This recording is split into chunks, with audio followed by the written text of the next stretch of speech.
함께 보실 하나님의 말씀 요한일서 4장 13절부터 21절까지 말씀입니다. 요한일서 4장 13절에서 21절까지 말씀. 성경과 자막을 보시면서 한 절씩 교독하시겠습니다. 제가 먼저 13절 읽겠습니다. 그의 성령을 우리에게 주심으로 우리가 그 안에 거하고 그가 우리 안에 거하시는 줄을 아느니라.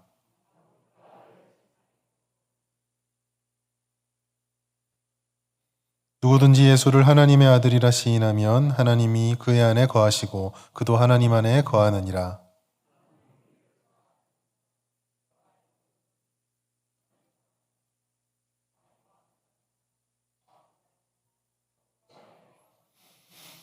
이로써 사랑이 우리에게 온전히 이루어진 것은 우리로 심판날에 담대함을 가지게 하려 함이니 주께서 그러하심과 같이 우리도 이 세상에서 그러하니라.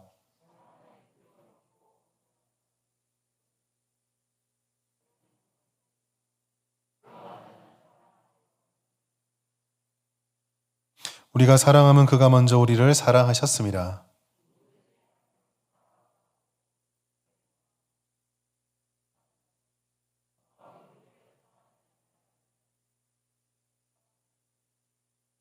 같이 읽습니다. 우리가 이 계명을 주께 받았나니 하나님을 사랑하는 자는 또한 그 형제를 사랑할지니라. 아멘. 사랑사의 6번째 시간입니다. 두려움을 이기는 완전한 사랑이란 제목으로 하나님의 말씀 함께 상고하도록 하겠습니다.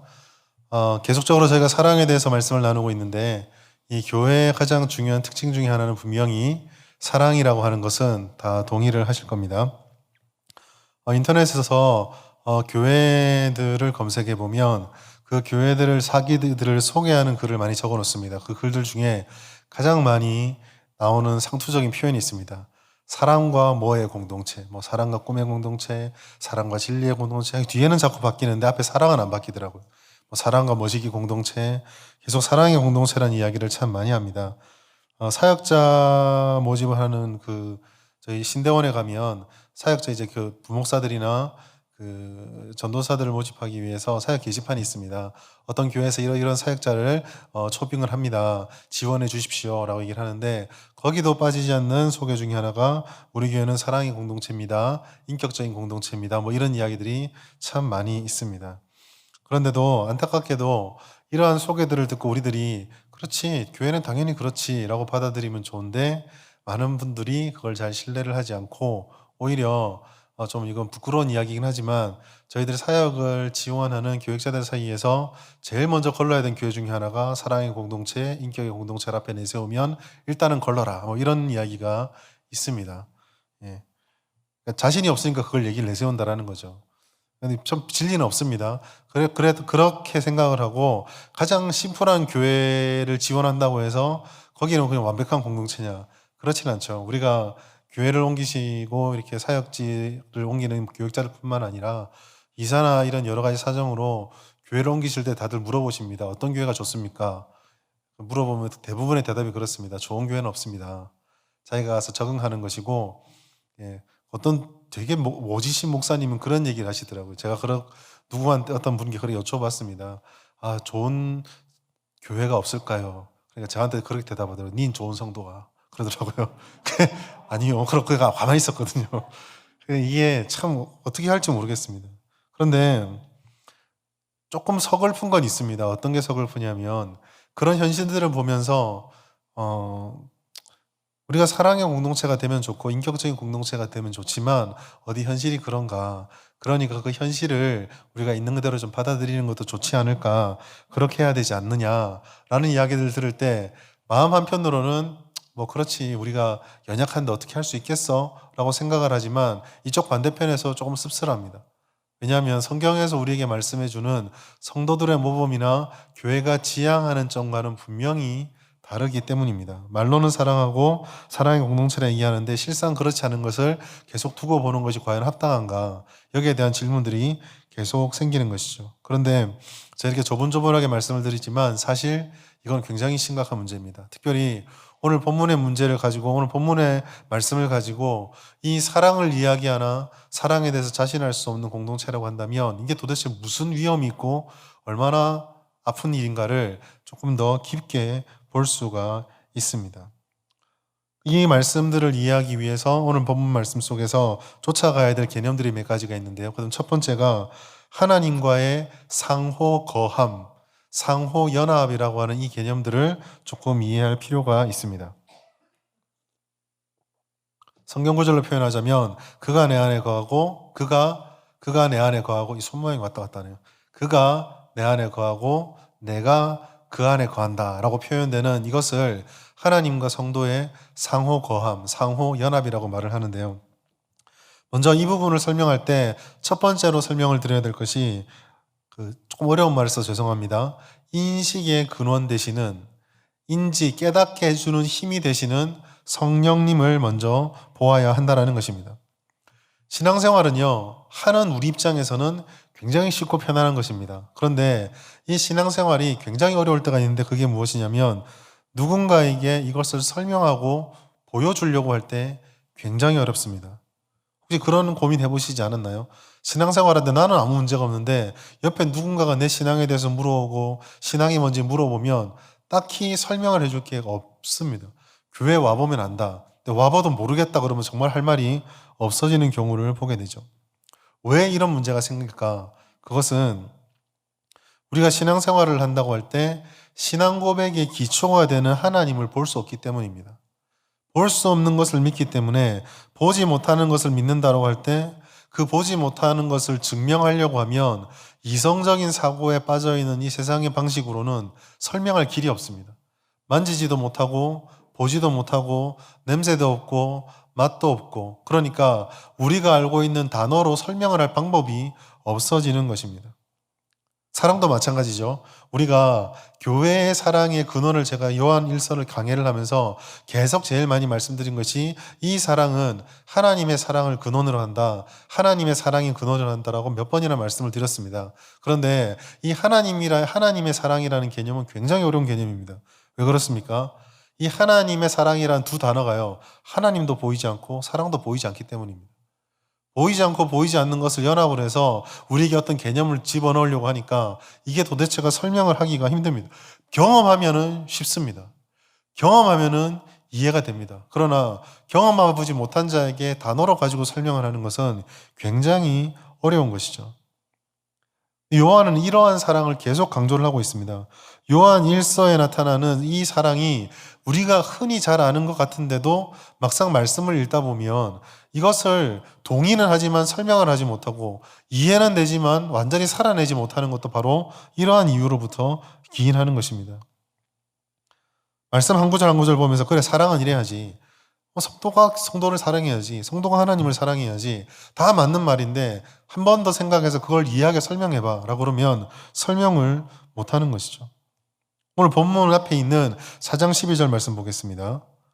어느 때는 하나님을 본 사람이 없으되 만일 우리가 서로 사랑하면 하나님이 우리 안에 거하시고 그의 사랑이 우리 안에 온전히 이루어지느니라. 말로만 보면 이해가 되는 것 같거든요. 그런데 설명하려고 잘 생각해 보십시오. 서로 사랑한다는 게 과연 어떤 것이고 우리 안에 거한다는 게 뭘까? 온전히 이루어지는 건 또 뭐지? 이해는 되시죠? 설명이 안 됩니다. 이걸 어떻게 접근을 하고 어떻게 알려줘야 되겠습니까? 사실 이 본문의 말씀, 4장 12절 말씀은 요한 1서의 가장 중요한 개념 중에 하나인 아까 제가 말씀드렸던 상호 거함의 내용이 핵심적으로 잘 정리가 되어 있는 것입니다. 그러면 이렇게 말로 설명되지 않는데 우리는 이해가 돼. 우리는 살아내고 있습니다. 근데 말로는 설명할 수 없습니다. 그럼 우리의 신앙은요, 눈에 보이지 않고 설명할 수 없는 세상 사람들을 말하자면 말도 안 되는 것을 붙잡고 말이 된다라고 고집하는 게 되어버리거든요. 그러면 이 간극을 이어주는 뭔가가 있어야지 신앙이 성립될 거 아닙니까? 그럼 이 사이를 메꾸어주는 게 그게 무엇일까요? 그게 바로 오늘 요한일서 4장 13절에 있는 말씀입니다. 요한일서 4장 13절 말씀 같이 읽겠습니다. 시작. 그의 성령을 우리에게 주심으로 우리가 그 안에 거하고 그가 우리 안에 거하시는 줄 아느니라. 아멘.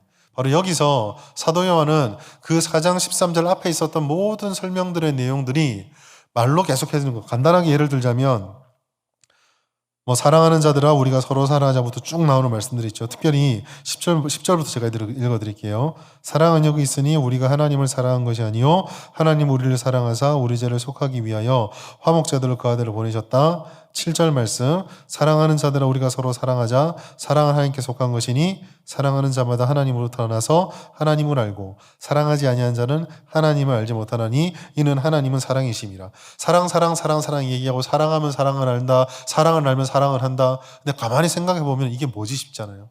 근데 이것을 깨닫게 하는 게 뭐다? 4장 13절에 보면 성령을 우리에게 주심으로 이 말도 안 되는 것을 말이 된다라고 말한 이 간극이 메꾸어진다라고 말씀을 하고 있는 것입니다. 이것은 요한이 기록되어 있는 복음서와 요한이 알려주는 신앙의 핵심입니다. 요한이 말하는 모든 것들, 특별히 요한이 사역할 당시에는요, 예수 그리스도에 대한 잘못된 가르침들이 굉장히 성행하고 있었습니다. 그 성행하는 가운데 하나님에 대해서 왜곡되어지고 심지어 이 왜곡되어지는 것들을 인간적으로 설명을 하려고 하다 보니 성경으로부터는 완전히 벗어나 있음에도 불구하고 사람들이 볼 때는 납득이 되는 그런 이야기들로 하나님에 대한 온전한 지식들이 다 가려져 있었습니다. 사도 요한은 이거를 깨트리기 위해서 성경에서 말하고 있는 바를 가지고 설명을 하기 시작을 합니다. 그런데 똑같은 위기에 봉착을 합니다.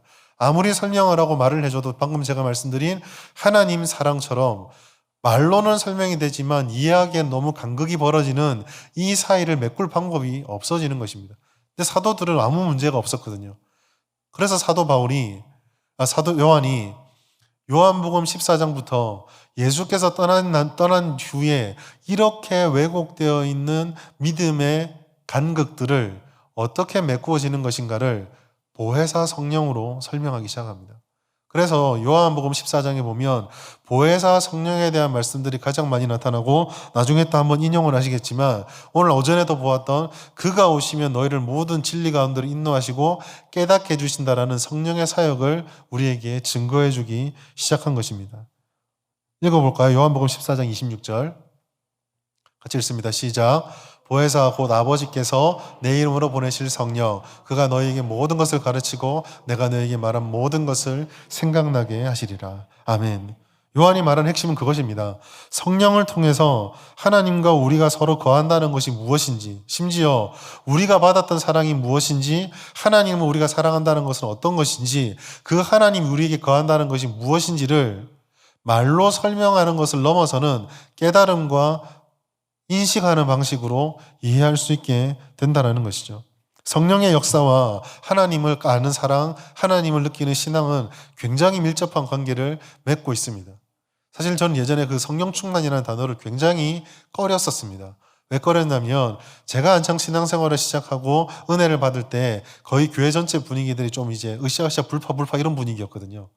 그러니까 말씀을 깊이 있게 듣고 싶은데 또 말씀에 대해서 다가가고 싶은데 묻지 말고 따지지도 말고 아멘에 뭐 이런 분위기였습니다. 거기서 가장 많이 쓰는 단어가 성령 충만이라서 제가 처음 신앙을 형성할 때 성령 충만은 하나님이 주신 신앙을 바르게 세워가게 되는 힘의 원동력. 오늘 요한대로라면 인식의 통로가 아니라 사람을 현혹시키는 그런 미혹의 도구처럼 느껴졌었습니다.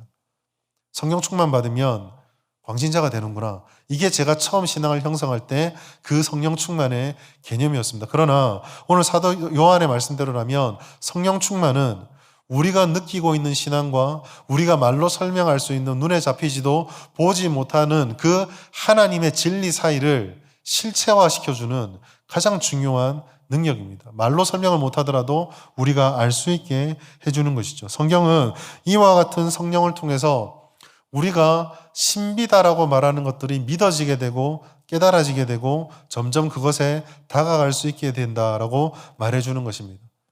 요한식으로 표현하자면 하나님의 사랑을 제대로 깨닫고 이해할 수 있는 것도 결국은 성령의 역사입니다. 우리가 그 성령을 통해서만 하나님이 우리를 얼마나 사랑하신지와 우리가 하나님을 어떻게 사랑할 수 있는지 그 인식을 깨달을 수 있게 됩니다. 그렇다면 두 번째 질문이 남습니다. 인식을 성령을 통해서 깨달을 수 있게 된다면 그래도 이 보지 못하는 것과 우리가 느끼는 것 사이 이 멀어져 있는 과정이 어떤 단계로 이렇게 흘러오는가 그것도 아마 좀 유익한 접근이 될 것 같습니다. 이러한 인식, 우리가 무언가를 깨닫게 되었을 때 첫 번째 출발점은 언제나 하나님의 계획하심과 실현입니다. 오늘 오후에 말씀드리긴 조금 딱딱한 내용이긴 한데요. 신학을 처음 배울 때 신학할 때 가장 중요한 개념이 있습니다. 그것은 계시 의존적 사색이라는 것입니다. 죄송합니다. 계시 의존적 사색이라는 건 이게 뭐냐고 그러냐면 사색은 우리가 생각하는 거잖아요. 신학도 결국은 우리가 생각하는 것이고 하나님을 신앙하는 것도 생각하는 것인데 보통 생각과 사색이란 건 자기가 오랜 시간 명상을 하거나 자기가 그동안 공부했던 지식들을 안에 담아놓고 이거를 자기의 능력으로 자꾸 좋아하고 질문을 던지고 답을 찾아내면서 어떤 체계를 세우는 거거든요. 그런데 신학은 다릅니다. 사색은 사색인데 자기 내적 지식 의존의 사색이 아니라 계시, 즉 하나님께서 말씀이라는 매개체를 통해 우리 안에 성령을 통하여 넣어주시고 깨닫게 해주시는 그 체계를 생각하면서 세워가는 것이 신학이다. 이렇게 배웁니다. 근데 신앙도 마찬가지입니다. 똑같은데요. 우리의 신앙생활을 할 때 모든 것들의 출발점은 언제나 하나님께서 우리를 택하시기로 작정하셨고 계획하셨고 그것을 실현시켜서 우리를 하나님의 자녀로 삼아주셨다는 거, 거기서부터 출발이 되어집니다. 이 계획이 얼마나 중요하냐면요. 오늘 이 13절 말씀이 성령이 우리에게 주시면 우리가 모든 것을 깨닫는다 말하고 나서 바로 14절 보면 그 과정이 14, 15, 16절에 설명이 되어져 있습니다. 예로 들어져 있는데 14절에 나오고 있는 것은 아버지가 아들을 세상의 구주로 보내신 것, 여기에 대해서 말씀을 하고 있습니다. 그것을 지금 이 사도들이 보았고 증언했다라고 말합니다. 하나님께서는 예수를 보내시겠다고 구약에서부터 계속 말씀을 하셨습니다. 그리고 그 말씀을 따라서 예수께서 이 땅에 오셨습니다. 말씀으로 전해주신 그 계시가 이제는 눈으로 보는 계시로 나타났습니다. 그래서 요한복음 1장은 뭐라고 말하냐면 말씀이 육체로 나타내신 바 되었다라고 말씀을 했습니다. 듣던 것들이 눈에 보게 된 것이죠. 하나님께서 이것들을 실행해 주셨습니다. 심지어 부활과 같은 것만 해도 예수님께서 부활하신 것은 사상과 그 개념의 정리가 아니었습니다. 그 고린도전서 15장 6절 말씀 함께 보실까요? 같이 읽겠습니다. 시작. 그 후에 500여 형제에게 일시에 보이셨나니. 아멘. 지금 바울이 그 예수 그리스도의 부활을 장면을 본 사람이 500여 누구라고요? 형제라고 있죠. 유대인들 셈법 아시죠? 저 500여 중에는 누구가 빠져 있습니까?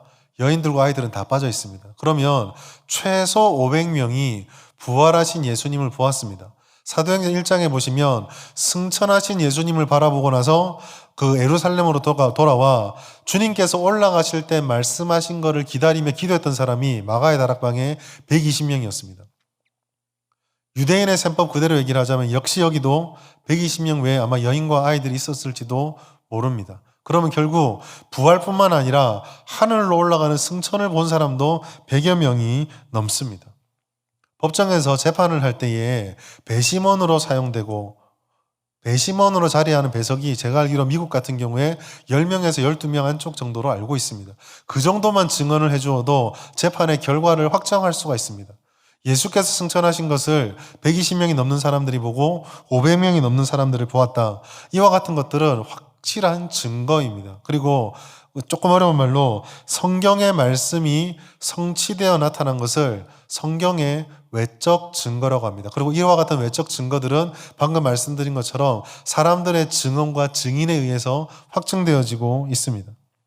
그런데 이 14절 말씀을 지나 15절 가면은 조금 더 내용이 깊어집니다. 15절, 누구든지 예수를 하나님의 아들이라 시인하면 하나님이 그의 안에 거하시고 그다 하나님 안에 거하느니라. 본 것을 넘어서 이제 시인은 믿고 인정하는 것은 눈으로 보았다가 아니라 그걸 나의 사실로 받아들인다는 내면의 변화거든요. 내 안에서 그 사실을 내 안에 어떤 기준이나 신념으로 뿌리내리게 만드는 것입니다. 이것은 성령의 외적 증거, 즉 아까 말씀드린 실현된 말씀과 함께 그것을 신뢰하고 깨닫고 붙잡게 되는 데까지 나가는 안의 변화입니다. 그래서 이거를 외적 증거와 반대되는 말로 밖에서 일어나는 증거가 아니라 내 안에서 일어나는 증거다는 의미로 내적 증거라라고 사용을 합니다. 이처럼 하나님의 말씀이 인식되어지는 과정은 성령께서 깨닫게 해주시는데 말씀의 선포와 그 말씀의 실현과 그것을 보고 듣고 전해받은 사람들이 단지 그것을 안다를 넘어서서 믿어진다라고 만들게 하시는 성령의 작용에 의해서 우리 가운데 열매 맺게 되고 깨달아지게 되고 뿌리 내리게 되는 것입니다. 왜 이렇게 길게 설명을 했느냐? 이러한 외적, 내적 증거의 확실한 증거로서 우리에게 나타나는 것이 있는데 요한은 그게 바로 사랑이다라고 말하기 때문입니다. 요한일서 4장 16절 말씀 같이 한번 읽겠습니다. 시작.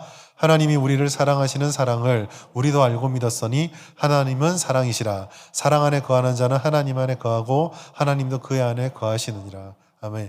계속 반복해서 말하고 있습니다. 사랑 안에 거하고 사랑 안에 거함이 하나님 안에 거하고 이 말은 요한일서 1장부터 계속 반복되고 있거든요. 그런데 오늘 4장에 와서 그 사이에 성령이 있고 외적 증거인 말씀이 있고 증언이 있고 깨달아지는 성령의 작용에 의한 내적 증거가 있고 이러한 것들이 내 안에서 조화가 이름으로써 사랑이라고 하는 이해되지 않는 개념들, 상상 속에 있는 그런 개념들이 실체화돼서 내 안에 들어온다는 것입니다. 하나님의 사랑이 내가 믿어졌기 때문에 나를 위해 십자가를 짊어지셨다라고 하는 것이 믿어지기 전에는 그냥 누가 그렇게 말했던 사실이더라, 누가 봤다더라가 나를 위해 죽으신 것이다라는 체험으로 바뀌어버리게 되는 것입니다. 바로 이것이요, 예수의 죽으심을 한 번도 본 적이 없는 저와 여러분들이, 십자가에서 피 흘리는 예수님을 한 번도 본 적이 없는 저와 여러분들이 마치 지금 예수께서 내 눈앞에서 피를 흘리는 것처럼 믿어지는 바로 그 원리입니다. 이 성령께서 이 말씀 속에 있는 외적 증거들을 설교자를 통해서든 읽는 것을 통해서든 증거되어지게 하시고 알게 하시고 성령이 우리 가운데 그걸 믿어지도록 작용하셨기 때문입니다. 그래서 2000년 전에 이 말씀의 기록이 오늘 우리 믿는 자들에게는 오늘 일어나는 사건으로 돌변되어지게 되는 것이죠. 그리고 그 사랑이 영원 전부터 우리를 사랑하시겠다고 작정하셨던 그 사랑이, 2000년 전에 결실했던 그 사랑이 오늘 여전히 나를 사랑하시는 하나님의 사랑으로 이해되어지고 믿어지게 되고 깨달아지게 되는 것입니다. 말씀과 깨달음의 과정으로 믿음을 가진다. 그래서 이것이 그 무엇보다 우리를 사랑하시는 하나님의 가장 확실한 사랑의 증거요, 그것을 깨달을 수 있다는 것이 우리가 그의 사랑 안에 있다는 가장 확실한 증거입니다.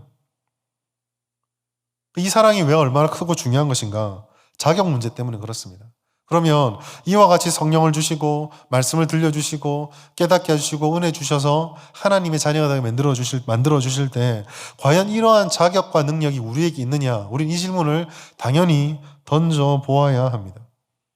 이 질문 앞에 우리가 할 수 있는 대답은 딱 하나밖에 없습니다. 그것은 하나님의 말씀을 듣는 것과 깨닫게 되는 것과 믿어지는 모든 과정에서 우리 안에 그런 능력과 자질도 없을 뿐더러 당연히 이거는 우리가 그렇게 되어야 합니다라고 주장할 만한 자격이 우리에게 없다라는 것이죠. 이 모든 과정, 말씀을 듣고 새기고 깨닫고 믿음을 가지게 되는 모든 과정은 결국 우리를 사랑하시기로 작정하신 하나님의 은혜 때문입니다. 원수인 우리 안에 성령이 계신 것도, 그 성령이 우리와 하나님과 연합을 가능하게 하는 것도 결국 하나님이 사랑하셨기 때문이요, 사랑의 증거라는 것이죠. 이 모든 것을 종합해보면 간략하게 이렇게 정리할 수 있습니다. 모든 신앙의 진수, 바르고 건강한 신앙은 하나님이 보여주신 사랑을 아는 것입니다. 왜요? 그게 은혜로 인해서 우리에게 하나님께서 의도하셨던 것이기 때문입니다.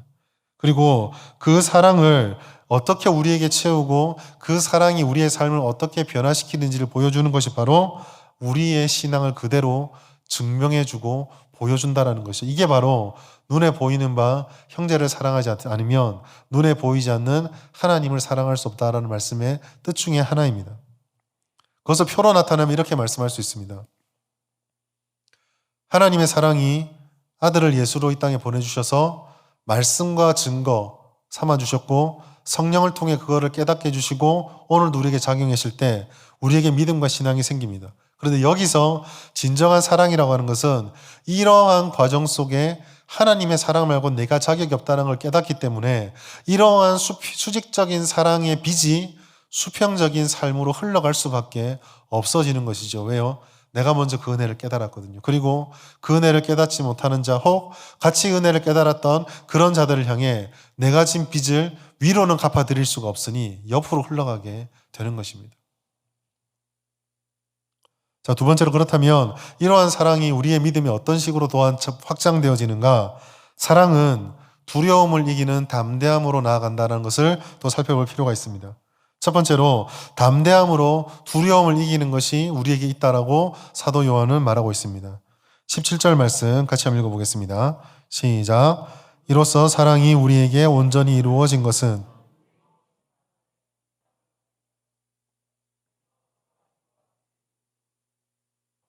아멘. 자격 없는 이들에게 말씀대로 아들을 주셨고 우리의 사랑, 우리에게 얼마나 우리를 사랑하신지를 보여주셨습니다.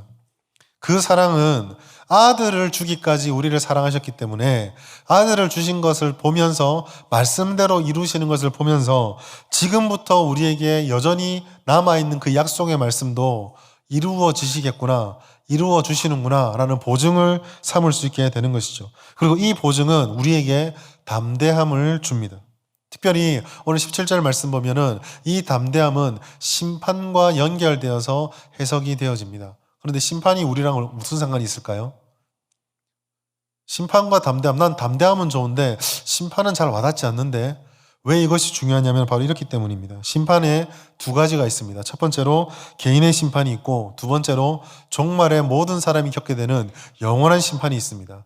개인의 심판은 누구나 다 아시다시피 이 땅에서 주님 오시기 전에 살아가는 모든 사람들이 겪는 죽음입니다.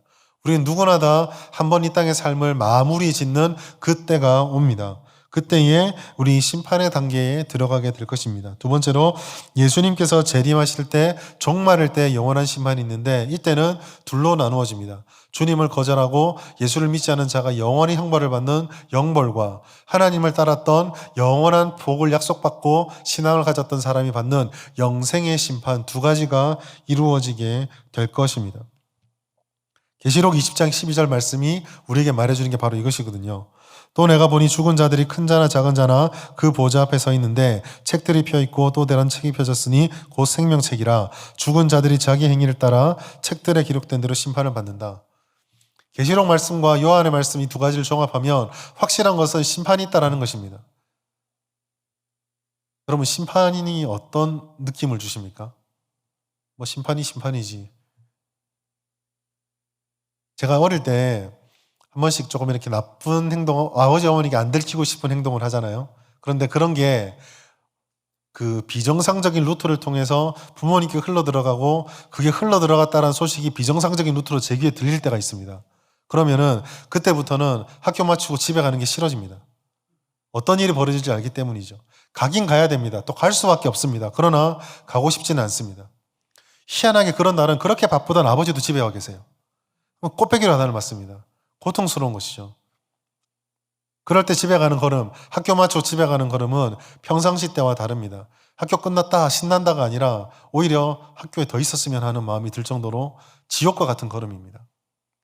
인간의 세상에서 벌어지는 잘못을 해결하기 위해서 걸어가는 걸음도 이렇게 무겁다면 영원한 예수 하나님 앞에서 영원한 상급을 두고 생명책을 펼쳐놓고 심판을 받는 것은 얼마나 두렵고 떨리는 일일까요? 죽음도 어떻습니까? 죽음도 떨리는 일입니다. 두려운 일입니다. 무서운 일입니다. 예전에 제가 어떤 TV에서 유재석 씨인가요? 그런 대답을 하는 걸 들었습니다. 한 분이 죽음에 대해서 생각하지 않냐라고요. 근데 가만히 있더니 그런 얘기를 하더라고요. 생각만 하면 깝깝해서 생각 안 하려고 한다고. 너무 솔직합니다.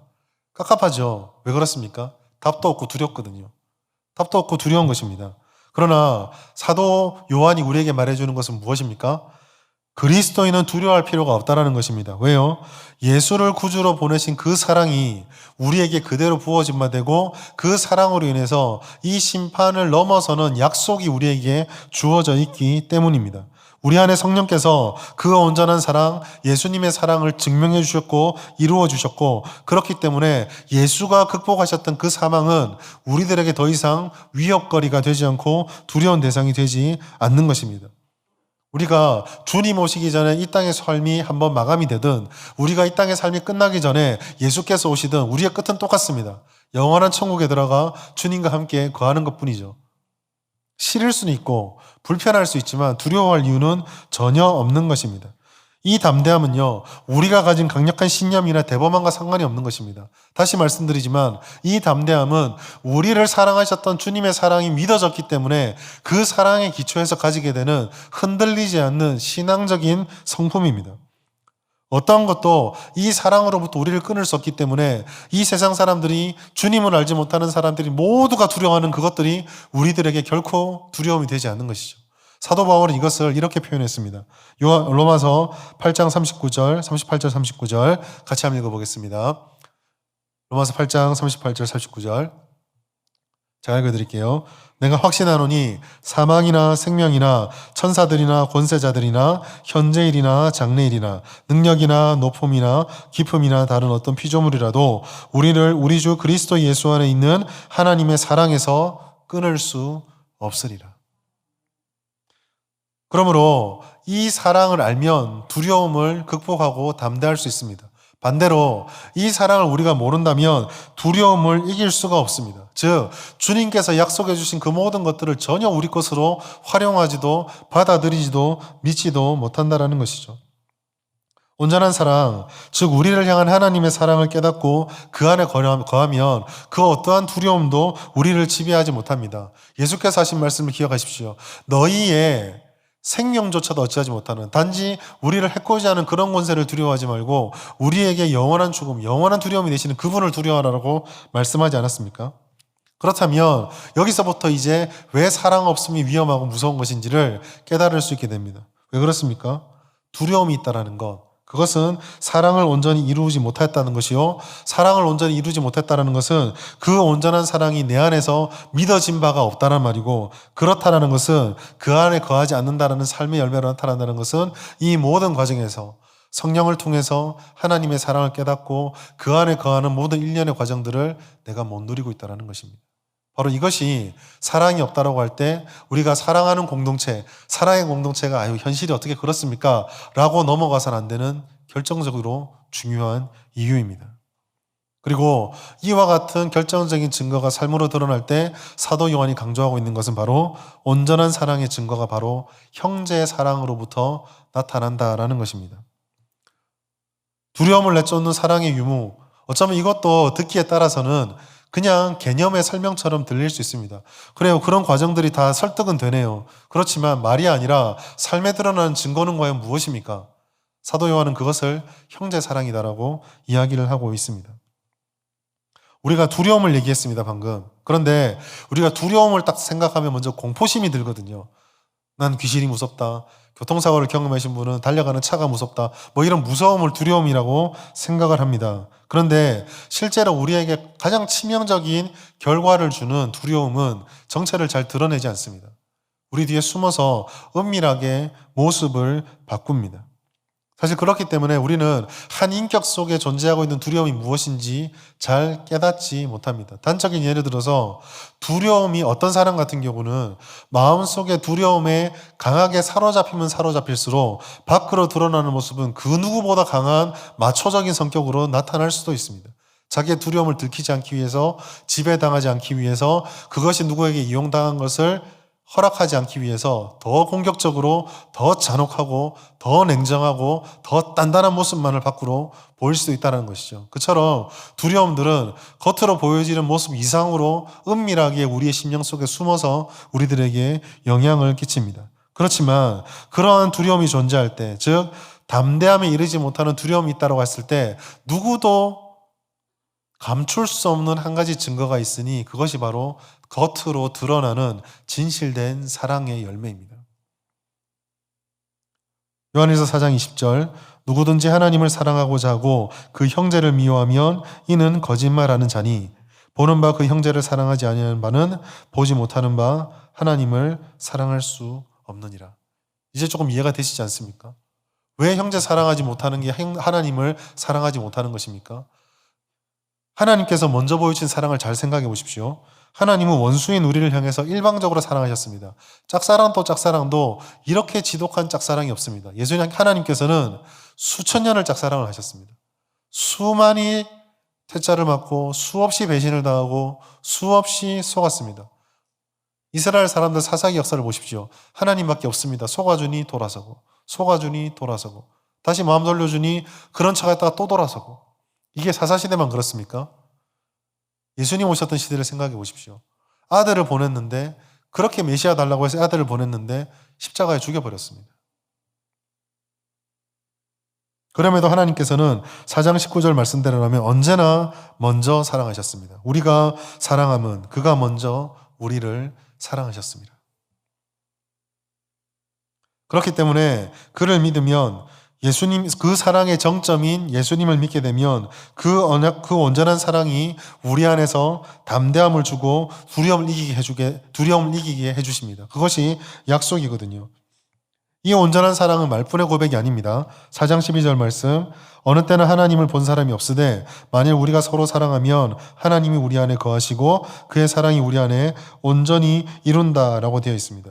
이 바로 여기서 말하는 온전한 사랑이 서로 사랑함으로써 우리에게 온전히 이루어지는 것이다라고 말씀하고 있습니다.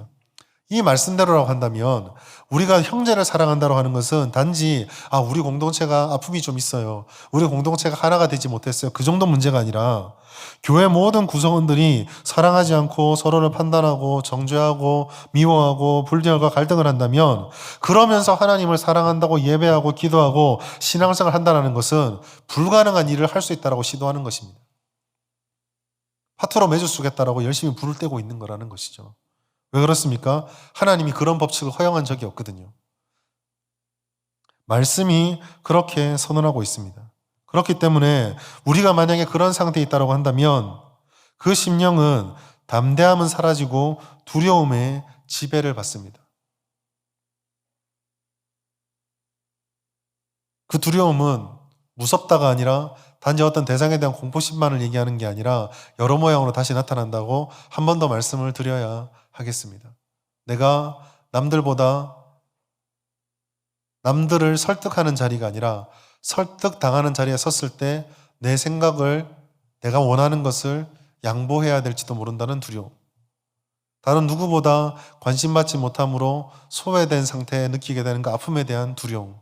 여러 가지가 있을 수 있겠죠. 그러다 보면 이 두려움이 가득한 곳에 반드시 사라지는 것이 있습니다. 관용과 이해입니다. 두려운 사람은 남을 관용하지 못합니다. 두려움에 사로잡힌 사람은 남은 이해할 수가 없습니다. 왜요? 공포심이라는 것은 극단적으로 나의 눈을 좁혀놓기 때문입니다. 자기밖에 보지 못합니다. 자기의 영역권을, 통제권을 상실하게 만들 것만 같은 그 밖에서 들어오는 모든 것들은 일단 배척을 해야 됩니다. 그래야 두려움을 컨트롤할 수 있다라고 생각을 하기 때문이죠. 두려움이 있는 곳에는 관용과 이해가 없습니다. 반대로 그렇기 때문에 하나님의 진정한 사랑이 있는 담대함이 있는 곳에는 손해볼 것 같음에도 불구하고 저 바보 같은 사람이 왜 저렇게 할까? 그렇게 말을 들을 정도로 관용과 이해가 있습니다. 왜 너는 그렇게 끝까지 물러서느냐? 그런데 그 사람은 그럽니다. 나는 물러선 적이 없다. 왜 그럴까요? 정말 물러선 적이 없거든요. 두려운 사람들이 바라보는 그 사람의 영역이 이거밖에 안 되지만 관용과 이해, 사랑 속에 있는 사람은 이 경계 자체가 두려운 사람들이 생각하는 이상으로 훨씬 넓습니다. 두려움으로 보는 사람이 여기까지는 지켜야 된다는 그 선이요. 사랑에 서 있는 사람들은 그 선이 두려운 사람이 상상하는 것 이상으로 한참 끝에 있습니다. 그러니까 두려움에 사로잡혀서 주님의 사랑을 모르는 사람들은 보면서 왜 그렇게 바보짓을 하느냐, 왜 그렇게 손해를 보느냐 말하는데 정말 사랑하는 사람은 그게 손해가 아는 겁니다. 자기 경계선을 누가 침범해 온 적이 없거든요. 자기 경계선에서 누가 피해를 준 적이 없거든요. 내 경계선은 저 끝에 있는데, 그리고 그 끝에 그리스도의 사랑이 있기 때문입니다. 그 관용과 이해가 사라지면 경쟁에 사로잡히게 되고 경쟁에 사로잡히면 지지 않으려고 하고 지지 않으려고 하다 보면 원하는 바를 달성하는 것에 사활을 걸게 됩니다. 공동체의 기쁨과 웃음이 사라지는 결정적인 요인이 바로 여기서 발생하는 것이죠. 신앙생활이 누리는 것이 아니라 쟁취하는 것으로 바뀌어버리게 됩니다. 이제는 우리 다시 처음으로 돌아가야 되겠습니다. 왜 사랑이 없는 것에 대해서, 사랑이 주님 말씀하신 대로 이루어지는 것에 대해서 현실이 그렇지 하고 넘겨버리면 안 되는 이유가 어디에 있습니까? 그것은 단지 현실에 적정한 선을 긋는 것이 아니라 하나님이 처음부터 시작하셨던 그 사랑에 대한 믿음 자체를 부정하는 것이고 거부하는 것이 되기 때문입니다. 조금 더 간략하게 말하자면 만약에 그런 공동체가 된다면 그곳에는 신앙이 없기 때문입니다. 그런 상황에 빠지지 않기 위해서 우리는 강력하게 은혜를 구해야 합니다. 우리를 향해서 사랑해 주시겠다라고 말씀하셨던 예수 그리스도의 사랑은 변하지 않고 언제나 그 자리에서 똑같은 모습으로 있습니다. 결단해야 될 것은 하나님은 더 이상 새롭게 결단할 것이 없습니다. 이제 남은 것은 우리의 결단입니다. 주님의 사랑을 붙잡고 그 사랑을 알기 위해서 성령께 매달리고 우리에게 가져져 있는 이 두려움의 경계선을 하나님의 사랑의 눈으로 자꾸 넓혀서 관용과 이해의 담대함으로 나아갈 수 있어야 합니다. 당연하겠죠. 관용과 이해가 없고 두려움에 사로잡힌 사람이 어떻게 형제를 사랑할 수가 있습니까? 사랑은요, 기본적으로 희생이 깔려 있는 것입니다. 희생이라고 하는 것은 내 경계선을 허물지 않고는 희생할 수 없습니다. 두려운 사람은 이 경계선을 못 허물기 때문에 결코 형제를 사랑할 수 없습니다. 바로 이것이 형제를 사랑하지 못하는 사람, 보는 바 형제를 사랑하지 못하는 사람이 보지 못하는 하나님을 사랑한다는 말을 할 수 없다는 정체입니다. 다시 한번 요한일서 4장 21절 마지막 절을 깊이 묵상하십시오. 하나님을 사랑하는 자는 또한 그 형제를 사랑할지니라. 말씀을 맺도록 하겠습니다. 오늘 우리는 주님의 사랑을 의심하지 말고 우리 가운데 이 사랑이 임하기를 간절히 기도해야 하겠습니다. 형제를 어떻게 사랑할까? 어떻게 사랑하기를 힘쓸까? 거기에 고민하십시오. 제가 이 요한일서 강의를 하면서 한 번씩 지나갈 때마다 꼭 했던 말이 있습니다. 우리의 그 형제의 약점이나 아픔들이 보여지고 우리에게 불편한 것이 보여줄 때 고치려고 하지 마십시오. 기도해 주시고 사랑하십시오. 고치는 것은 여러분도 잘 아시지 않습니까? 여러분도 남이 내 거 고치려면 안 고쳐지면서 어떻게 내가 말하면 남이 고쳐질 거라고 그렇게 생각을 하십니까? 고쳐지지 않습니다. 고치는 것은 오직 성령과 하나님께서 하실 일입니다. 우리는 사랑할 책임밖에 없고 사랑할 의무밖에 없습니다. 지난주 시편 말씀드릴 때 나눴던 말씀 기억하십시오. 우리가 하는 모든 신앙의 행위들이 그에게 합당하지 않은 것이라고 하면 그 축복이 그에게 합당하지 않으면 우리께 돌아옵니다. 사랑받을 자격이 없는 사람 우리가 사랑했다. 손해가 아닙니다. 그 사랑은 하나님께 높여진 바 되어 하나님으로부터 우리에게 더 큰 사랑으로 부어지게 될 것입니다. 사랑하는 자는 결코 손해보지 않습니다. 사랑하는 사람은 결코 바보가 아닙니다. 사랑하는 사람은 결코 사람들로부터 외면당하거나 내쳐진 바 당하지 않고 하나님으로부터 버림받지 않습니다. 우리가 그 사랑을 기억하시면서 우리 진주성북교회 사랑하기를 힘쓰십시다. 보이는 형제를 열심으로 사랑하십시오. 조금 극단적으로 말씀을 드리겠습니다. 기도 1번, 선행, 사랑 1번, 기도 10번, 사랑 2번. 스스로 계산한 건 미안하지만 만약에 누군가를 사랑해야 될 기회가 온다면 기도하는 만큼 열심으로 사랑을 하십시오. 그러면 우리가 어떤 사랑을 받았는지를 더 풍성하게 깨닫게 되고 우리 공동체에 이게 예수가 공동체를 사랑한다는 것이구나. 주님의 사랑이 이런 것이구나. 이것을 깨닫게 될 것입니다. 우리의 손해를 감당하고 우리 내면의 갈등과 직면하십시오. 그것을 꺾고 주님의 사랑을 품고 나누십시오. 그것이 훨씬 쉽고 훨씬 가볍습니다. 그래야 우리도 살고 교회도 살고 함께 다 살 수가 있습니다. 이 믿음은 이 말씀을 기억하시면서 하나님의 사랑에 풍성해지고 그 사랑으로 서로를 사랑하는 그런 풍성한 사랑 넘치는 공동체가 될 수 있기를 예수님의 이름으로 축복합니다. 하나님 아버지 감사합니다. 오늘도 말씀을 통해서 우리에게 주시는 바 사랑의 말씀을 전해주시니 감사합니다. 온전한 사랑은 두려움을 꺾고 담대함을 이룬다 말씀하였습니다. 하나님 아버지 아직까지 우리가 그 온전한 사랑에 깊이 깨닫지 못하는 것이 있다면 깨달아서 참된 담대함과 관대함과 사랑을 허용하고 품어줄 수 있는 마음을 가지게 해주시고 그렇게 사랑하여 우리 진주성북교회가 하나님의 사랑으로 넘치는 교회가 될 수 있도록 역사하여 주시옵소서. 형제를 사랑하고 하나님의 사랑이 더욱 깊어져 주님께 나아가는 그런 복된 교회가 될 수 있도록 역사하여 주시옵소서. 감사드리며 예수님의 이름으로 간절히 기도드립니다.